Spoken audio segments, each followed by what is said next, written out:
se la sabe de memoria, pero vamos a leerla como la que vimos el domingo de Juan 11:40, ¿cierto? Hablando de la historia de Lázaro. Entonces se dice, ya todos no la sabemos, pero Dios nos quería revelar algo más grande. Con la bendición del Padre, del Hijo y del Espíritu Santo de Dios. Leo la palabra a favor de usted, pero sin embargo le invito a que compre Biblia. Amén. Dice: es pues la fe, la certeza de lo que se espera, la convicción de lo que no se ve. ¿Cuántos se saben este versículo? Porque por ella alcanzaron buen testimonio los antiguos. Por la fe entendemos haber sido constituido el universo por la palabra de Dios, de modo que lo que se ve fue hecho de lo que no se veía. Y no le voy a hablar de la fe. Lea conmigo el último versículo, el 3. Diga conmigo: por la fe entendemos haber sido constituido el universo por la palabra de Dios. Repítalo. De modo, diga conmigo durito. Usted se va a dar cuenta por qué le estoy diciendo que repita, y no piense que es que lo estamos tratando como en el colegio, sino cuando usted pronuncia la palabra, algo tiene que suceder en su espíritu. Diga conmigo: de modo que lo que se ve fue hecho de lo que no se veía. Yo sé que usted se sabe este versículo cuando le hablan de la fe. Pero este versículo, cuando está implícito en el libro de Hebreos, el Nuevo Testamento, lo que nos está llevando es que a través de una afirmación, como es el versículo 1, porque en el versículo 1 le dicen es pues, eso es una afirmación, ¿cierto? Entonces, a través de una afirmación, lo está llevando al Génesis. Lo está llevando al Antiguo Testamento, porque le hace referencia y le dice que todas las cosas fueron creadas. Aquí le dice, todas las cosas fueron creadas. ¿Por qué? En el universo, por la palabra de Dios, y que de lo que no se veía fue que se hace lo que ahora se ve. ¿En dónde es que nos hablan de la creación? En Génesis. Pero más que recordarnos eso, él a través de Hebreos, en la connotación, cuando dice es pues la fe, la certeza, ¿cómo dice? Dice es pues, no, el 1, versículo 1. La fe es la confianza. Bueno, esa es la NTV. Bueno, dejémoslo así en la NTV. Dice, la fe y la confianza de que en verdad sucederá lo que esperamos. Es lo que nos da certeza de las cosas que no podemos ver. Déjenmelo ahí, por favor, no me lo vayan a quitar. Entonces, concéntrese en eso. Tan sencillo decirle a alguien, tenga fe de que su hijo se va a sanar. Tenga fe de que usted se va a restaurar. Tenga fe de que Dios le va a abrir puertas en este país.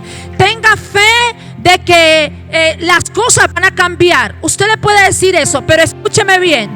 Según Hebreos, usted lee el versículo 1 y luego lo pasa al 2 al 3, y la gente solo se aprende de memoria el versículo 1, desconociendo que en el 2 y en el 3 está la verdadera sustancia para poder cumplir el versículo 1 a cabalidad. Y él le dice, ¿quién va a tener confianza? ¿Quién va a tener certeza de que Dios no le va a fallar, de que Dios lo va a escuchar, de que Dios es su pronto auxilio? Alguien que entiende dónde fue creado.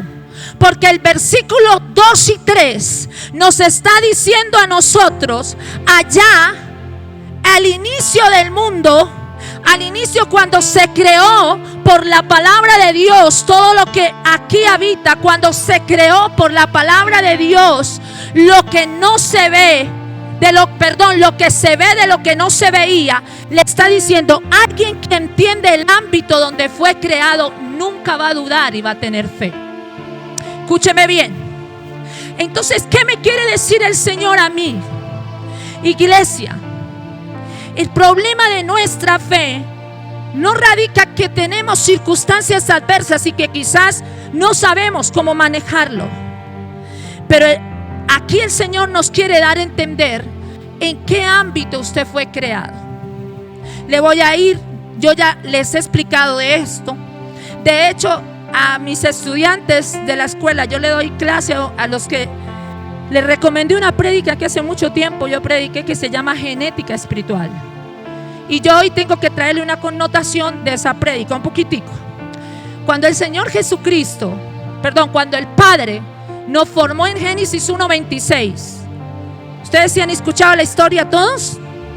Dice que Dios hizo al hombre imagen y semejanza, y que lo hizo del barro, y que Él sopló aliento de vida, ¿cierto? Pero ¿dónde sucedió eso? ¿Dónde fue que se creó todo? Había algo que se llamaba el jardín del Edén, ¿cierto? Y en el jardín del Edén había una relación tan tremenda entre Adán y el Padre, entre Eva y el Padre. Era una relación muy profunda, que eso fue lo que Satanás quiso lastimar. Pero en el domingo y el jueves pasado yo le he estado hablando a usted de la gloria de Dios. Lo primero que le enseñé era que si usted era confiable para la gloria, ¿cierto? ¿Qué fue lo que predicamos el domingo? A ver, ¿quién me ayuda? ¿Cuál es la respuesta a tu crisis? La gloria, ¿cierto? Pero yo creo que ustedes ya saben qué gloria. A ver si me ayudan, ¿qué gloria? Unción es la capacidad que Dios le da a un hombre para desarrollar su llamado. Presencia es la manifestación temporal del Padre en un lugar, ¿cierto? Pero la gloria es una habitación permanente de su presencia, ¿cierto? En el jardín del Edén, cuando usted y yo fuimos hechos, le voy a preguntar, ¿qué habría? ¿Unción, presencia o gloria? ¿Por qué? Porque Él habitaba ahí. El Padre habitaba ahí. Por eso Hebreos en la fe habla de la connotación cuando se creó. Cuando usted y yo fuimos creados, nosotros fuimos creados en un ámbito de gloria. Y ese es el deseo del corazón de Dios, que usted y yo permanezcamos en un ámbito de gloria. Yo le hago una pregunta: ¿para qué mamá o para qué papá, después de que sus hijos crecen, dejan de ser sus hijos? En el Señor, como Él nos diseñó, como Él nos creó, es porque es el hábito perfecto o el hábitat perfecta para que usted y yo nos desarrollemos. Pero ese ambiente o ese hábitat o ese sistema que en ese momento nos rodeaba, todo lo que nosotros teníamos cuando fuimos creados, fue alterado. Ese hábitat de gloria fue alterado por Satanás, ¿sí o no? Y entonces hizo que Eva desobedeciera y llevara a Adán a desobedecer. ¿Por qué ellos fueron sacados del jardín del Edén, donde permanecía la gloria de Dios? Por la desobediencia, ¿cierto? ¿Recuerdan que le dice que con sudor comerás el fruto de trabajo? ¿Sí recuerdan eso o no? Entonces, cuando el Señor nos crea ahí, es porque Él quiere que permanezcamos ahí. Pero ¿qué sucede? El hombre, por la desobediencia, sale de este ámbito, sale de esta gloria por la desobediencia. Y hoy en día nos sucede igual.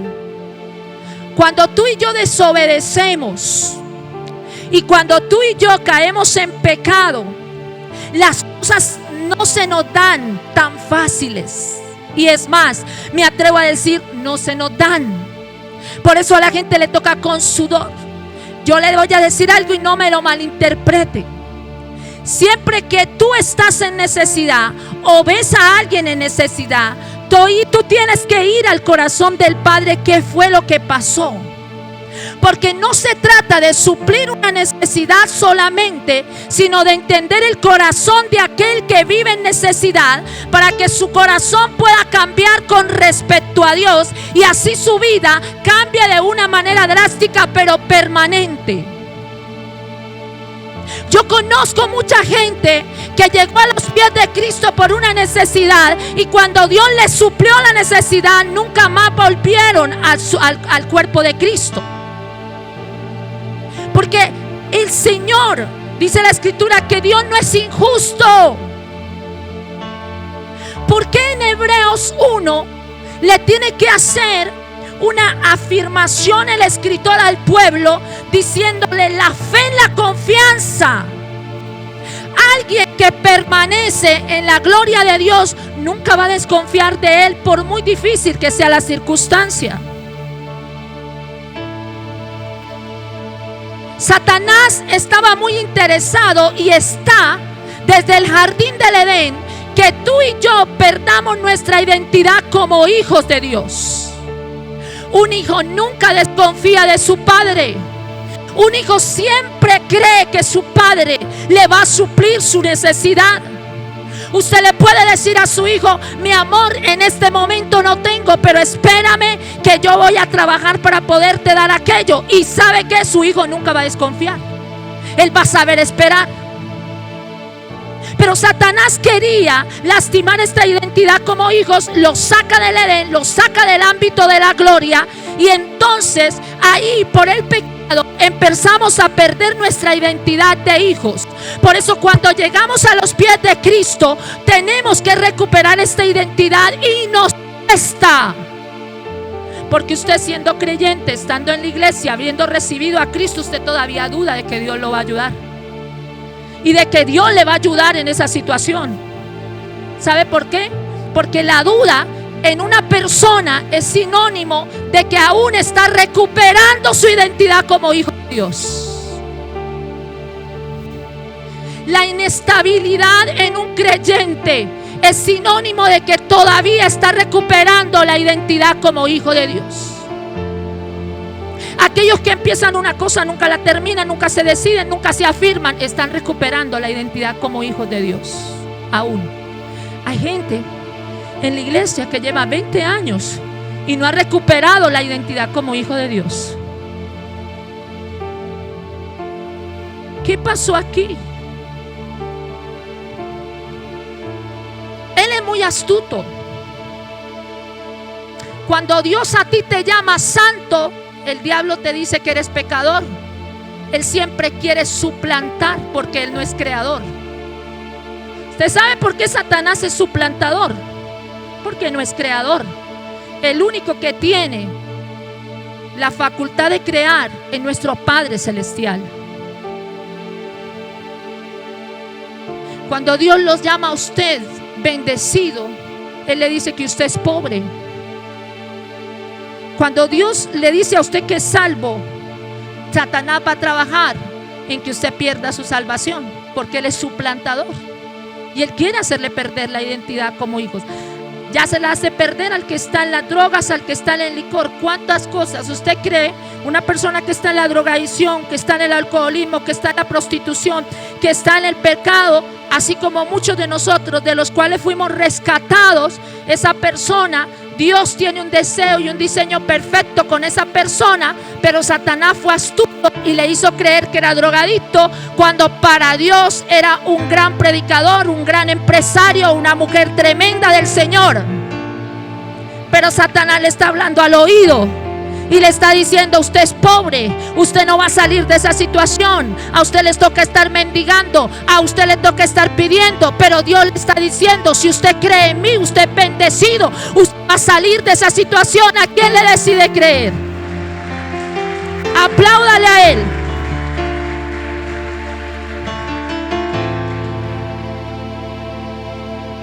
Entonces, le voy a decir, Satanás empieza a definirte. Satanás empieza a escribir una frase de tu vida. Y hoy la prédica se llama, siempre me pasa lo mismo. Y hoy el mensaje se llama: no permitas que Satanás termine la frase. No permitas que Satanás termine la frase. Ojo, Satanás es experto en iniciar definiciones y frases de tu vida. Cuando tú estás enfermo, vienen los síntomas. ¿Y sabe qué quiere Satanás con los síntomas? Que tú confieses la palabra: estoy enfermo. Y cuando tú dices: no, es que sí, eso es algo grave, me voy a morir, ¿sabe qué pasa? Usted le está permitiendo a Satanás que termine la frase. En el jardín del Edén, escúcheme bien, en el jardín del Edén todo era perfecto. De hecho, ¿qué significa jardín del Edén? En el jardín del Edén todo estaba en su estado original. Ahí fue donde Dios nos creó, en perfección. Efesios 2:10 dice que perfección, dice: criatura perfecta, hechura de Él somos. Así te ve Dios. La gente te puede ver a ti con la cantidad de defectos.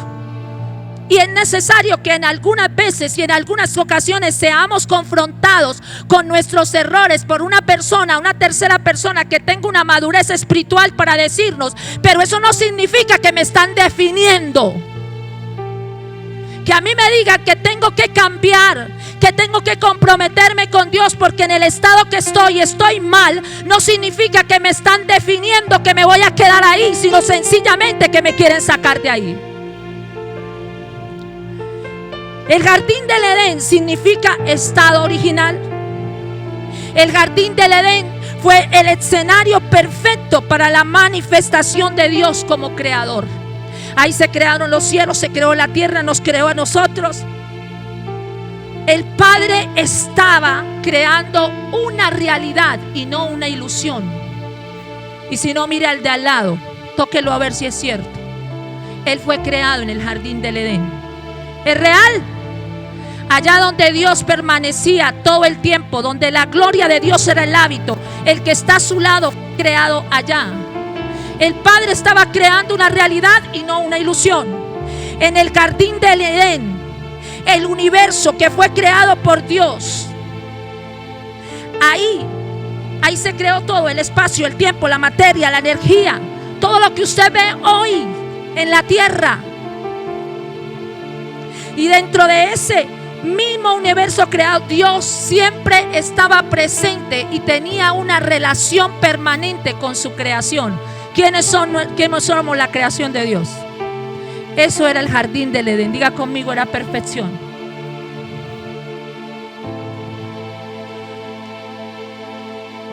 Ser creados a imagen de Dios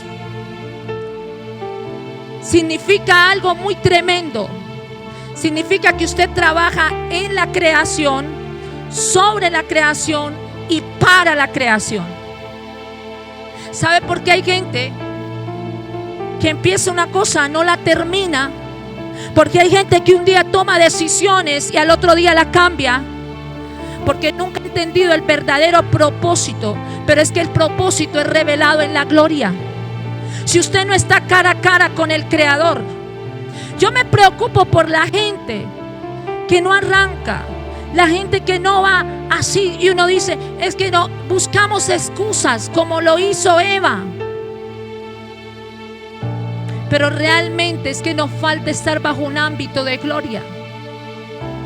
Satanás conoce perfectamente quién permanece en presencia, en unción y en gloria. Y si yo a usted lindo le estoy preguntando estos tres conceptos, al enemigo no tengo ni que preguntárselos, porque recuerde que él era perfecto y fue creado por Dios y era un ángel de luz. Sabe muy bien estos términos. Entonces, algo que me decía el Señor, Hebreos me trae una connotación en el nuevo del antiguo y me confronta con dos escenarios. ¿Y cuáles son esos escenarios? El primero era el jardín del Edén y el segundo es la resurrección. Lo que se perdió en el jardín del Edén por causa de la desobediencia fue ganado, fue nuevamente restituido, fue nuevamente encontrado en la resurrección. Son dos escenarios que usted tiene que entender para que usted no le deje a Satanás terminar la frase que ha querido iniciar con usted. ¿Para cuántos en esta noche Satanás ha iniciado una frase diciéndole que está enfermo ¿Le va a dejar terminar la frase? Que usted nunca puede servirle al Señor, que usted es un inconstante, porque eso lo escribe Satanás, eso no lo escribe el Señor. Lo que pasa es que usted se lo cree y por eso vemos la realidad. Que usted no va a salir de la deuda. ¿Quién inició esa frase? Satanás. Entonces, por eso le digo, en la resurrección hubo victoria. En la resurrección hubo una derrota del enemigo. Lo que él hizo en el jardín del Edén fue derrotado en la resurrección. En la resurrección hubo un intercambio de maldiciones por bendiciones. Lo que sucedió, las consecuencias del jardín del Edén en la desobediencia, del pecado que trae maldiciones, eso fue sanado en la cruz, y en la cruz hubo un intercambio. Las bendiciones fueron intercambiadas por las maldiciones fueron intercambiadas por las bendiciones. En el jardín en la resurrección hubo un juicio que ya es decretado. ¿Cuántos saben que Satanás fue juzgado en la resurrección? En la resurrección hubo reconciliación. Lo que se perdió en el jardín del Edén por causa de la desobediencia, que fueron separados de la presencia de Dios, y por eso en el Antiguo Testamento al Padre no le llamaban Padre sino Dios, empieza a ser restaurado en el Nuevo a través de la resurrección. Y por eso en el Nuevo ya le decimos Abba Padre, porque Jesucristo en la resurrección nos reconcilió con el Padre y lo llamamos Padre, no Dios. En la resurrección hubo una restauración del estado original, porque es por la resurrección que hoy usted, si quiere, tiene acceso a la gloria. ¿A cuál gloria? A la del jardín del Edén. Eso pasó en la resurrección, porque en la resurrección se restaura el estado original tuyo y mío. Nosotros no somos de este mundo, tenemos una ciudadanía celestial. Pero Satanás lleva 20, 30 años diciéndole que usted es del mundo y se lo ha creído. Y por eso vive envuelto en la pasión del mundo y en los deseos y en los pecados del mundo. Hoy tiene que tomar la decisión, porque el camino está abierto. Yo vengo varios días diciéndole al Señor: yo quiero un ámbito de gloria. Yo quiero caminar en gloria, Señor. No sé qué le pidan los hermanos y si le pongan cuidado a las prédicas, pero bueno, me voy a ocupar de mí. Yo quiero un ámbito de gloria. Yo le digo: Señor, yo he conocido la unción, sé que la unción, he estado en la presencia, la visitación, pero yo quiero un ámbito de gloria. Yo le dije a usted el domingo: yo quiero que mi sombra sane. Ay, pastora, qué idolatría. No. Idolatría si le permito a usted que ponga los ojos en mí. La sombra de Pedro sanaba, pero el que sanaba era el Creador a través de Pedro, porque era un instrumento vivificador. Entonces, usted tiene que entender que estos dos escenarios fueron fundamentales en nuestro estado en este momento: el jardín del Edén y la resurrección. Ahora yo le hago una pregunta: ¿en cuál estamos? En la resurrección, donde fue vencido todo el pecado. Por eso usted no debería estar quizás afligido por la situación que está, porque alguien ya ganó todo por la circunstancia que usted está viviendo. Lo que pasa es que usted y yo necesitamos ir a donde ese alguien que ya ganó todo. Mientras que tú y yo no vayamos al que ganó en la cruz del Calvario, y tú sigas yendo al alcalde, al político de turno, al hermano, poniendo los ojos en los hombres, nunca vamos a ser restaurados en nuestro estado original, aunque eso ya se ganó. Algo que a mí, yo digo que cuando yo predico, para mí las cosas, hay tantas cosas que el Espíritu Santo le revela, que uno dice, wow, Señor, de verdad que a veces el no estar contigo en comunión perdemos mucha revelación del cielo. Usted tiene que buscar la presencia de Dios. Yo le preguntaba al Señor algo. ¿Por qué Satanás, a ver quién me lo responde, tenía entrada al jardín del Edén si el jardín del Edén era perfecto? Y lo que había dentro del jardín del Edén era perfecto.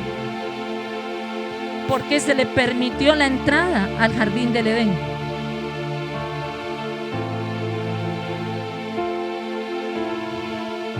Alguien me dice porque cayó del cielo y preciso cayó en el jardín del Edén. Y es verdad, cayó del cielo, pero no como un regalo, cayó del cielo porque fue destituido del cielo. Cuando Satanás quiso ser como Dios, eso fue antes de la creación de Eva y Adán. Entonces, él ya estaba destituido. Y el Espíritu Santo, a través de su palabra, y le hago yo esta pregunta teológicamente a mi esposo, porque yo ni sabía responder. Yo estaba así como usted está ahorita. Y yo dije, wow. Y usted empieza a armar toda la teología posible. Entonces empecé a hacer unos estudios. Dicen, no, es que no era Satanás. Como usted tiene que tener la revelación del Espíritu Santo. Y algunos estudios teológicos decían que no era Satanás, sino era la serpiente. Y la Escritura muy claramente dice que la serpiente es Satanás. Entonces, si era Satanás, ¿sí o no? Le voy a contestar lo que me dijo el Espíritu Santo. Que algo sea perfecto no significa que no tiene entrada a la imperfección. El jardín del Edén era perfecto, pero que algo no sea perfecto, escúcheme bien lo que le voy a decir, algo que sea perfecto no significa que no tenga entrada a la imperfección.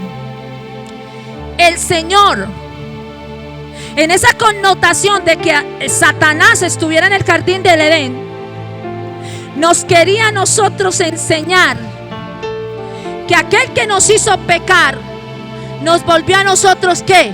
Diga conmigo, imperfectos. Pero nosotros tuvimos entrada a la perfección, que era Cristo. Y ese es el reflejo. Pastora, entonces usted no está diciendo que nosotros somos como Satanás. La Escritura dice que hay solo dos padres: padre de obediencia, padre de desobediencia. Corintios. Y dice que si yo obedezco lo que mi Padre dice, mi Padre celestial, yo estoy diciendo que Él es mi Padre. Pero si yo hago lo que el enemigo quiere que haga, entonces yo estoy diciendo indirectamente que Él es el Padre.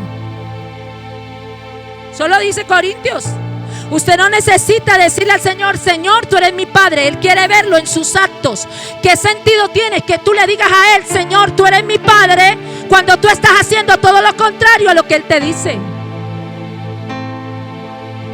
Llamar Padre a Dios es una convicción de vida, no son palabras. Por eso yo quedé sorprendida. Yo dije, wow. Que algo sea perfecto no significa que no tenga entrada a la imperfección.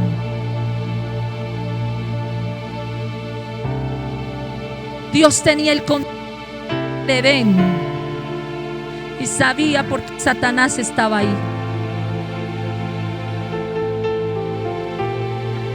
Muchas personas, ¿usted sabe que Satanás puede andar por donde él quiera? Job relata. Es más, Satanás podía ir al cielo, pero ir al cielo le fue quitado en la resurrección, en la cruz. Ya quedó aquí en la tierra. Porque Job relata, dice Job que los hijos de Dios, las criaturas del cielo, se presentaron ante Dios y que el Señor le preguntó a Satanás, ¿tú por dónde andabas? Y él llegó y le dijo, de rodear la tierra. Pero entonces, ¿dónde le preguntó? En el cielo. Entonces él tenía derecho, se le había otorgado, no derecho, se le había dado Él tenía acceso a estar en el cielo y en la tierra. Pero en la cruz, cuando Jesucristo fue resucitado, ya no pudo entrar al cielo. Quedó aquí en la tierra. Pero está vencido y derrotado, porque fue vencido y derrotado en la cruz del Calvario.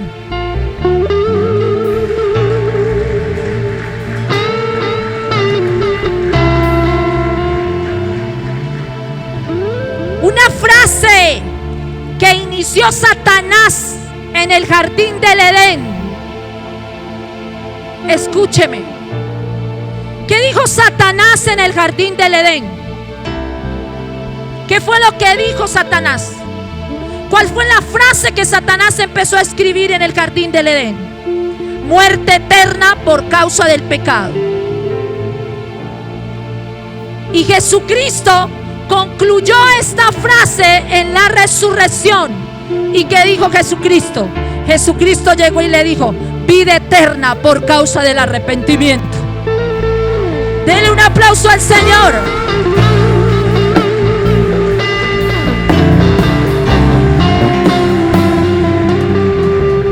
Satanás inicia frases en tu vida con la intención de que las hables y las creas. Ojo, porque él sabe el poder que hay en Hebreos 1:11:1, y dice que por la fe, él tiene apetito feroz por la fe que usted tiene. Y el problema es que usted puede tener fe para lo malo. Satanás inicia frases en su vida esperando que usted las hable primero y luego las crea, porque después de hablarlas, así sean mentiras, usted se las termina creyendo. ¿Usted no sabía que una mentira, después de decirla tantas veces, se convierte en una verdad? En la psicología. Entonces, Proverbios dice 18:21: muerte y vida están en el poder de la lengua, y los que aman comerán su fruto. Satanás se sabe este versículo, y por eso va a iniciar frases. Primero, que usted las hable. Estoy enfermo, no tengo nada, nadie se acuerda de mí, me siento abandonado. Esa frase no las inicia el Señor. Hebreos 1 dice que cuando yo creo, las cosas van a ser materializadas. Toda frase que el enemigo inicia de ti, escúcheme bien lo que le voy a decir, tiene puntos suspensivos. Esa es una frase que no se puede concluir. Satanás no puede concluir la definición de tu vida. ¿Usted sabía? Ni siquiera porque usted le dé legalidad, que pueda pasarlo por procesos, pero la definición de tu vida ya fue concluida en la cruz del Calvario. Toda frase que Satanás inicia de tu vida, que te va a ir mal, que no eres capaz, que vas a fracasar, que todo se va a venir abajo, toda frase que Satanás inicia de tu vida tiene puntos suspensivos, porque el único que tiene el poder para concluir su destino es aquel a cual tú le perteneces y te compró con precio de sangre en la cruz del Calvario, quien tiene la carta de propiedad tuya y se llama Jesucristo.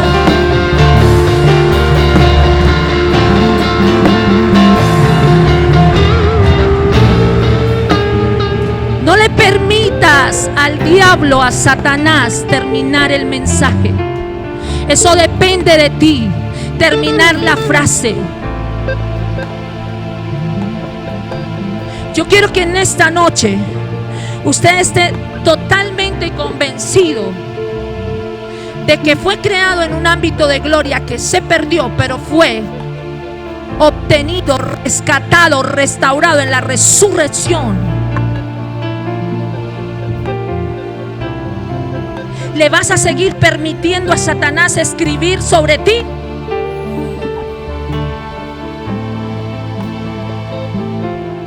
Yo amo a los líderes y los servidores. Ellos no me entienden, mi amor. Nunca me lo han entendido. Pero bueno, yo me entiendo. Y yo cojo como una gotica de agua y dele y dígale: Dios a usted la llamó para esto. Dios a usted, ¿qué pasó? ¿Qué está haciendo? Porque yo puedo ver cómo Satanás inicia frases en la vida de ellos, y lo más terrible es que le damos el derecho de concluirlas y terminarlas. No te gastes tiempo en presentar excusas escritas, verbales. Esto no tiene sentido. Escúcheme bien. Lo que tú estás viviendo hoy en día, la realidad que tú vives, no es culpa de nadie. Son consecuencias de nuestras decisiones. No le eches la culpa a tu líder, a tu pastor, a tu mamá, a tu papá. Es tu consecuencia. Pero la consecuencia, el hecho de que yo se la diga y no la diga el Espíritu Santo en esta noche, no es para que usted se sienta juzgado, sino para que usted entienda que no puede seguir caminando permitiéndole al diablo describir un destino de usted. Pastor, este mensaje es para los nuevos, para todos. Venga, digo, ¿por qué? Porque como usted está, Dios no quiere verlo. ¿Usted sabía que Dios quiere ver lo mejor de lo que usted está? Le hago una pregunta. ¿Por qué hay gente? Dios no hace excepción de personas. Yo conozco aquí cerquita en esta iglesia, que a personas que les ha tomado salir de cero, porque es de cero a la abundancia en 3 años. Aquí las conozco. Pero conozco otras que hace 25 años las veo, las conozco y siguen igual como cuando las conocí. No avanzan en su ministerio, no avanzan en su finanza, no avanzan en su familia, porque sencillamente nosotros, cuando Dios nos habla, no entendemos que lo que Él desea es llevarte nuevamente a tu estado original. Deje de estar pensando que la pastora le está echando vaina. Deje de estar creyendo que yo me paro aquí para predicarle a usted sobre un asunto personal solamente suyo. Yo le predico porque el Espíritu Santo primero me habló a mí, pero la intención original, ¿sabe por qué le predico? Porque yo puedo ver el corazón de Dios, y la intención original de Dios es llevarnos a donde Él nos creó y que nosotros permanezcamos en ese ámbito.